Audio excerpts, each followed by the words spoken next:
Well, as you can see, I've been playing on this. I hope there's not too much detail in here, but you know, for the time being, we'll just say we're happy with it. But as we come closer, you know, this is a distant hill, rocky structure, cliff, what have you, with trees on top. And I think that as we come closer, I'd like to add a little more spice to it. I've used some, what would this be? Yellow ochre and burnt sienna and ultramarine blue here with these greens because I want to go towards the green. So I thought to complement what we have back here, which goes towards the reds. These little group of trees here, or these two are, I guess, are the group, and then there's another one back there. I just think, well, okay, they're dead trees. I wanted variety. I didn't want these two and these two to be the same, because although they're sort of mirrored a little bit in their imaging, I wanted a little more variety than that. So I think what I'm going to do is just put a little more color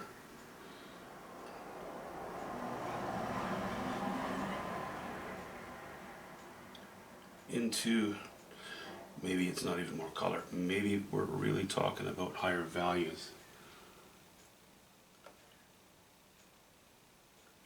Yeah.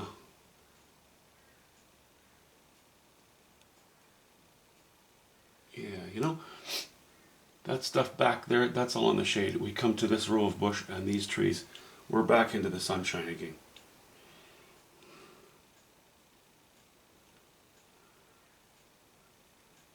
Kind of fun just to be able to excuse myself from all these anomalies.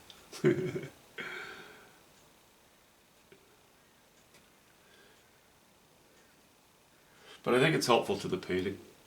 Oh, I know it is.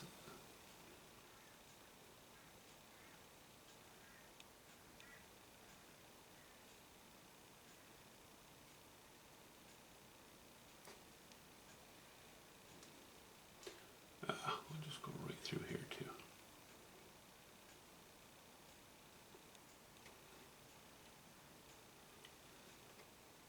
And a little more on that one.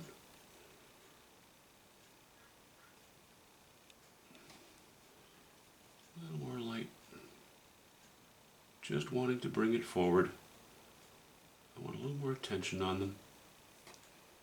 Don't have to get crazy with it.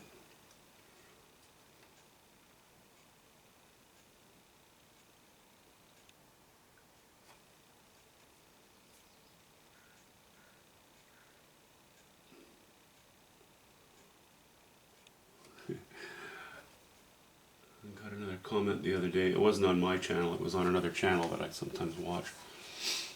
And there, one of the comments was, and I've heard this comment from many people, get 'em all stick. And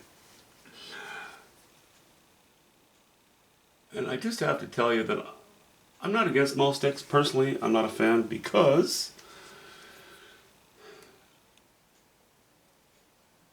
especially on a small painting like this, if I have a brush in my right hand, something to wipe things up with, or even an empty hand, it's so much quicker just to brace one hand against the other than it is to have a maul stick. It becomes a little bit clumsy, especially when with a finicky painting like this. So I'm afraid the maul stick thing is just not going to happen. Not yet. As I get older and shakier, it might. Okay, so that pops those forward a little bit. And I just used a little bit of just the smallest hint of ultramarine blue, a good chunk of a good bit of yellow ochre, and some burnt sienna. Now we're going to get rid of that mixture because I don't want burnt sienna in my next few strokes. Let's go to yellow ochre. And let's go quite a bit greener by, rather than using ultramarine blue, let's go with cobalt blue. That's a greener green.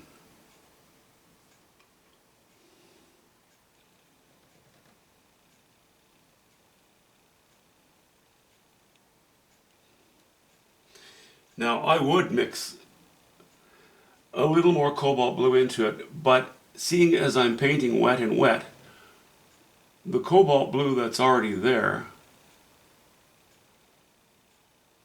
is going to stand out a bit because I'm mixing one into the other. And it may not be really obvious, but it is there.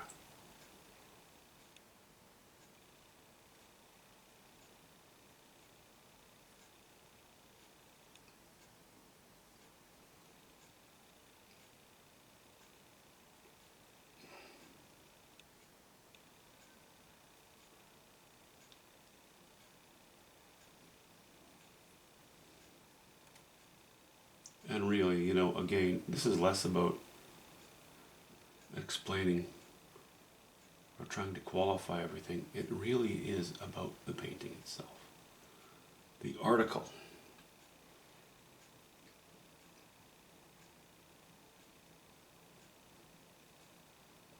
And we're just going to continue that over here as well.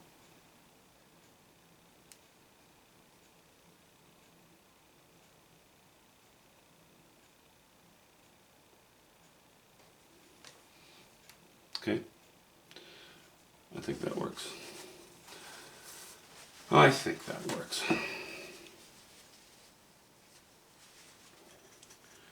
Now we'll give the brush a little wash here. I might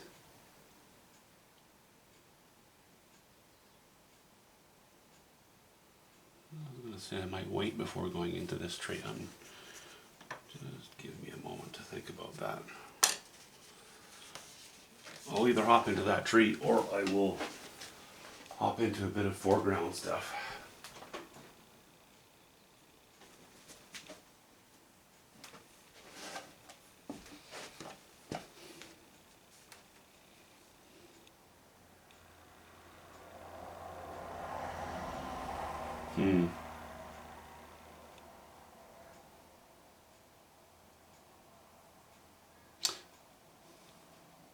Okay.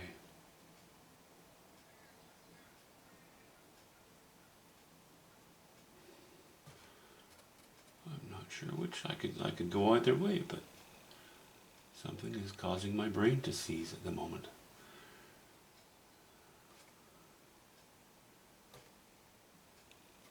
Let's do the tree.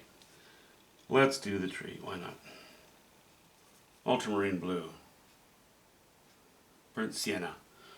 We're going to go back into these colors, really. And then add a little more white on the highlights. But let's do this first.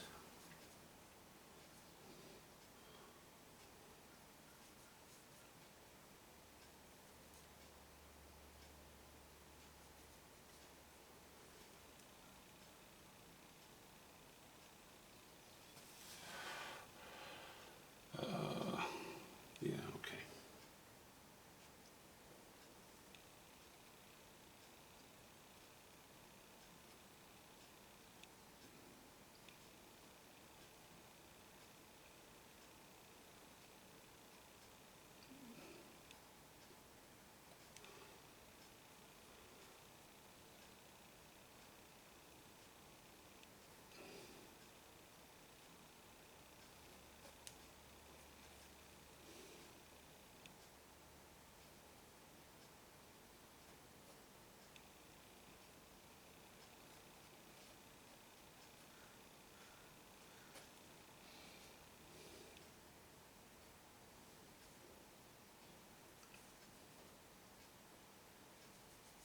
Let's add a bit of white to that.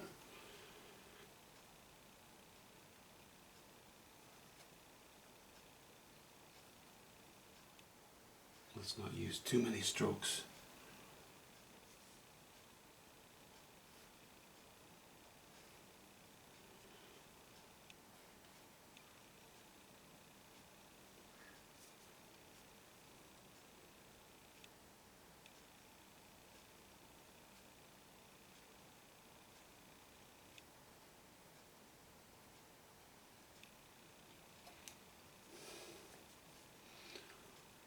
Especially near the top of the tree, where it goes into the sky. I want want the colors to stay fairly low value because I would like that silhouette-ish feel against this guy.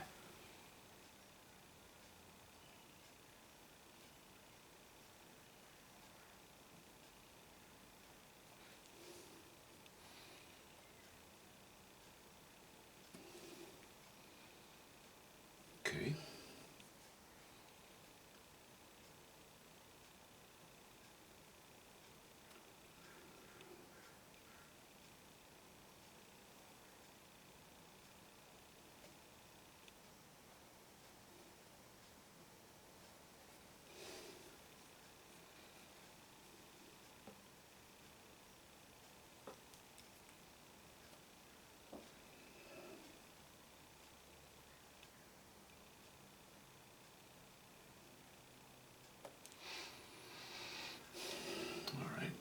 Mix up a little more of the same, but a little bit darker, less yellow ochre.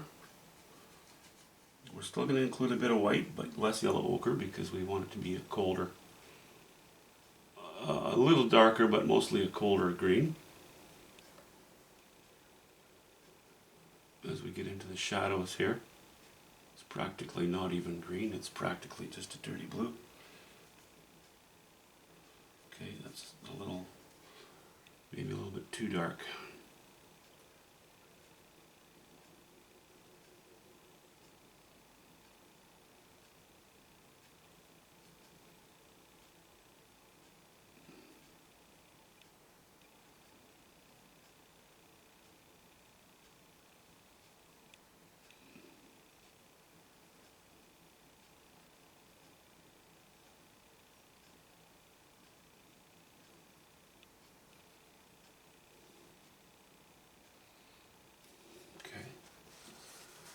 Now,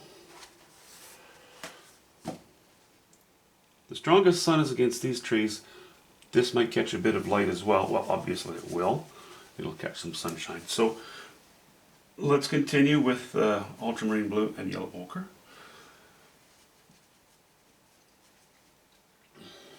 And some white.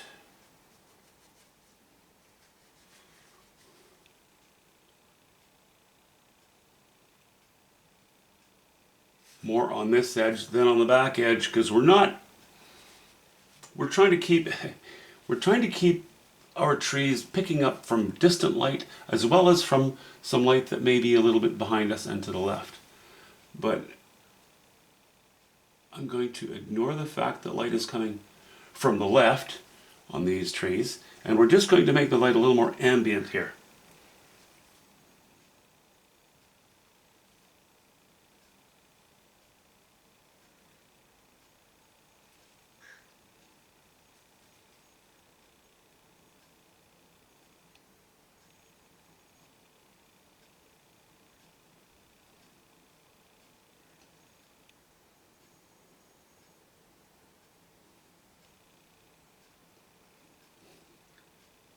So although I'm going lighter, you'll notice that because I'm keeping these colors cold, it doesn't appear as though there's direct sun on this tree.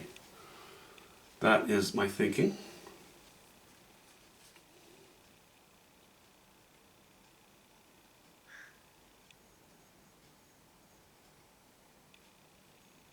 It's really more to indicate things that are closer.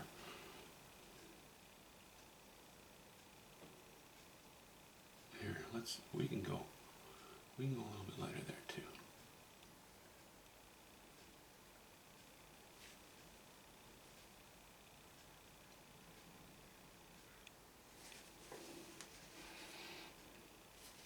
Okay, I think for the moment maybe I will not go any lighter on this tree. Let's pop that trunk in.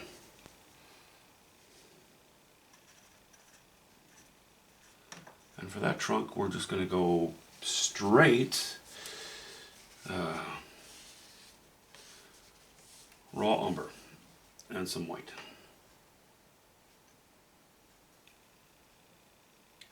Okay, a hint of white. A hint of white for the underside here. And a little more light on this side as well. So let's visit that possibility by adding a little more white to our raw umber. And let's start at the bottom of the trunk and bring our brush stroke up so that the brush becomes less loaded as we work our way up the tree, and that kind of naturally helps to make it look as though there's more light on the bottom.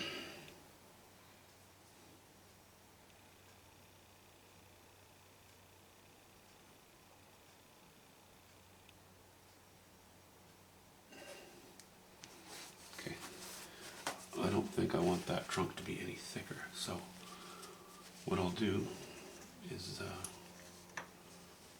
I'm going to remix a little bit of ultramarine blue, burnt sienna, yellow ochre, a bit of white,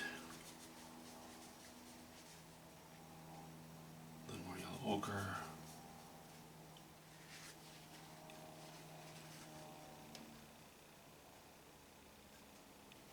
we'll cut in a little closer, just a little bit.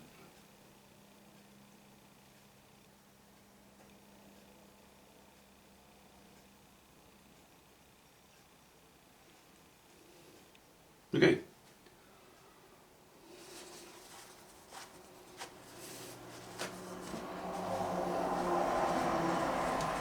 I think that's going to work. And next I'll get on to my rocks. You know, it's kind of funny, this scene that started out as one area, now that I've laid in the composition, that makes me happy. It's no longer that area. It's no longer that spot. This is a little place called Deer Lake. It's close to Harrison Lake, which is not too, it's a good sized lake, not too far from Chilliwack. And I've been out there with, my wife and I have been out there several times on kayaks. And as you get to the far end of the lake, you can only access it by boat. A stream flows out, this is where the lake drains. It's very shallow here in these waters. And the stream tumbles down into a valley behind it, and then eventually empties down into the Fraser Valley. That's what this reminds me of now. It's just the way it's going. Anyway, so far so good. We will talk to you soon.